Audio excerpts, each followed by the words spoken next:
Halo, assalamualaikum warahmatullahi wabarakatuh. Jumpa lagi di channel Darmawan Motor Perpungan, channel membahas tentang seputaran mobil dan otomotif. Halo teman-teman semua, apa kabar?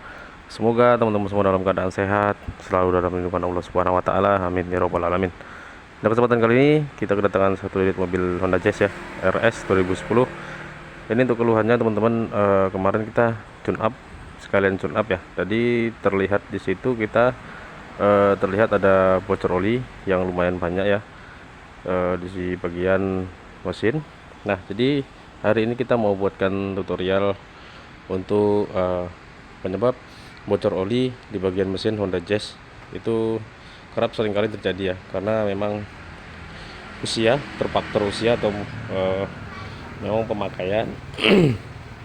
Jadi untuk bagian karet-karet atau juga packing-packing dan juga seal-seal di bagian mesin Honda Jazz ini sudah mengalami usia, jadi menyebabkan rembesan-rembesan oli yang membuat mesinnya menjadi kotor dan juga olinya juga bisa menjadi berkurang. Jadi hari ini mesin mobil Honda Jazz ini kemarin kita lakukan tune up, jadi terlihat di situ untuk bocor olinya lumayan deras, lumayan banyak ya. Jadi kita sarankan pemiliknya untuk perbaikan di bagian bocor olinya. Jadi untuk kondisi bocor olinya itu seperti ini ya teman-teman.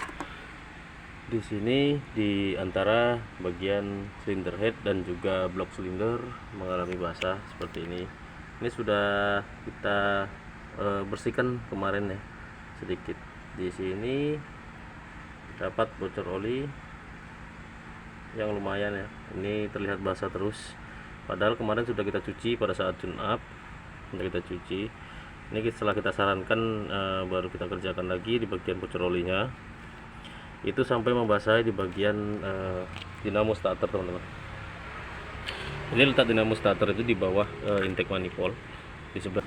Sangat banyak sekali oli-oli yang dan debu yang menempel di situ ya. Jadi kalau oli itu terkena debu dia akan menjadi bercak hitam dan mengotori bagian mesin. Di sini juga terdapat bocor. Nah, seperti ini.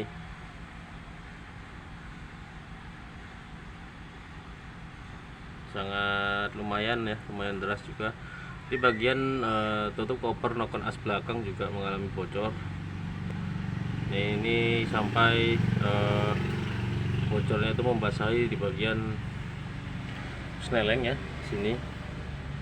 Ini kotor juga. Ini sebagian kemarin sudah kita cuci tapi tidak bisa, belum maksimal. Ini kita cuci lagi nanti seperti ini ya untuk kuasanya.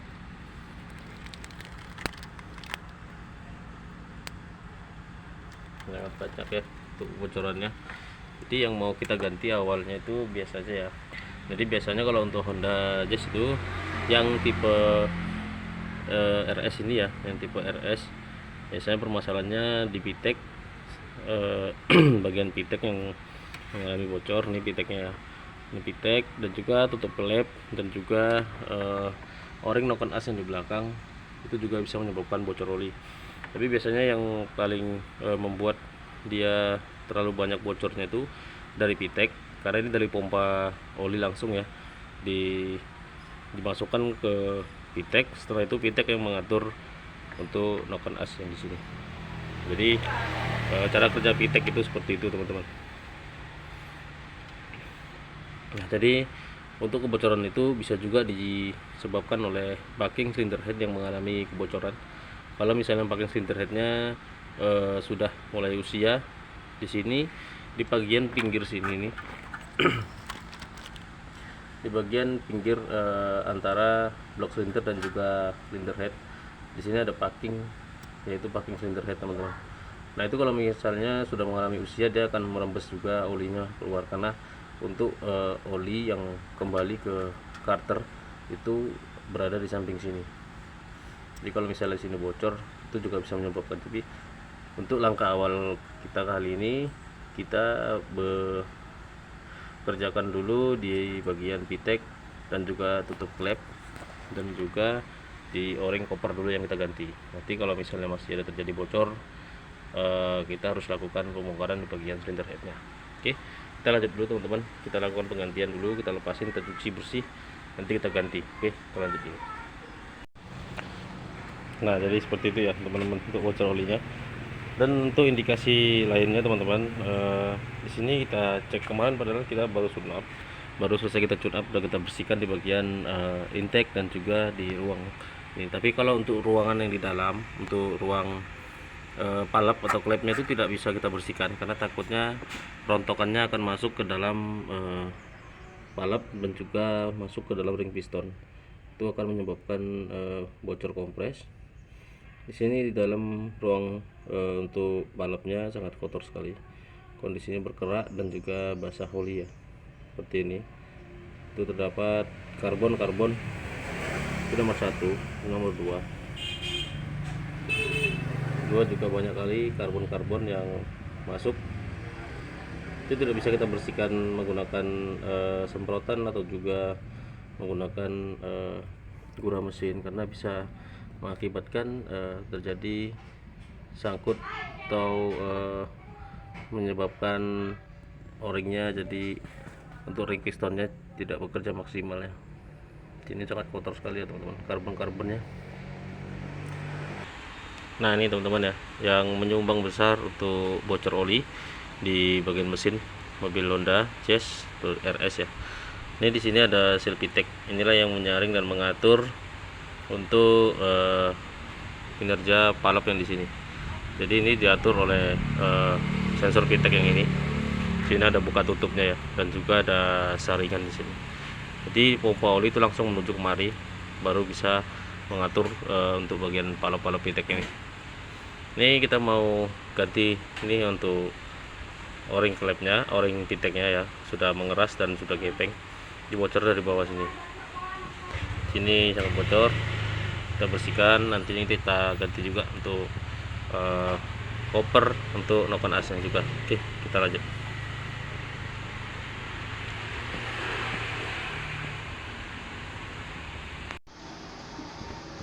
Nah ini teman-teman, untuk Pitek sudah kita bersihkan.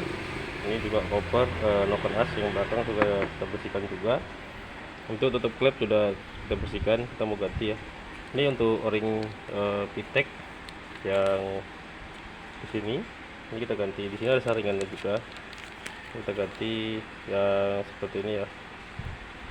Nah ini kita ganti untuk saringan Pitek.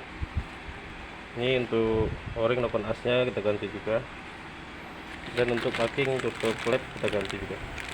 Jadi kita ganti hanya 3 item, yang Pitek, noken as dan juga tutup klep. Jadi nanti kalau misalnya masih terjadi bocor, itu berarti di bagian packing cylinder head yang mengalami kerusakan. Kita pasang dulu teman-teman, nanti kita coba hidupkan mesinnya. Kita tunggu beberapa saat. Kalau misalnya dia Pitek itu kalau terjadi bocoran rembesan terus di sini akan terus mengeluarkan oli ya teman-teman. Kita lanjut dulu.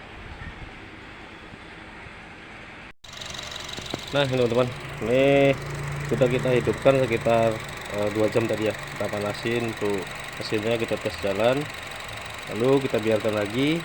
Jadi untuk bocor olinya untuk sekarang ini kondisinya sudah tidak ada lagi ya teman-teman.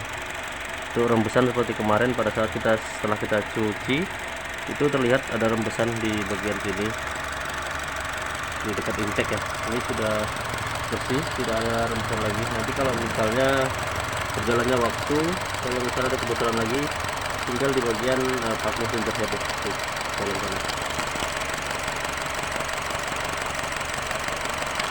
jadi ini sudah kering semua, alhamdulillah. Ini yang kita ganti di bagian packing Pitek dan juga di bagian koper noken as dan juga tutup klep. Jadi itu 3 macam yang kita ganti.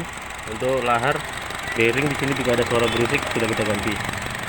Jadi untuk Honda Jazz ini sudah selesai teman-teman untuk perbaikan bocor oli. Jadi masalahnya di bagian Pitek dan juga di koper noken as dan juga tutup klep. Jadi untuk sementara ini itu yang dulu kita ganti, karena untuk cylinder head pembongkarannya sangat lumayan lama, makan waktu. Jadi kita sarankan ke pemiliknya nanti suatu saat kalau misalnya ada bocor harus kita coba kita perbaiki di bagian cylinder headnya. Oke, jadi seperti itu ya teman-teman, perbaikan bocor oli untuk mobil Honda Jazz RS 2010. Semoga video ini bermanfaat untuk kita semua. Jangan lupa subscribe, like, komen, dan share. Jangan lupa juga tekan tombol loncengnya agar tidak ketinggalan video-video kita selanjutnya. Oke, sekian dulu. Assalamualaikum warahmatullahi wabarakatuh. Salam otomotif.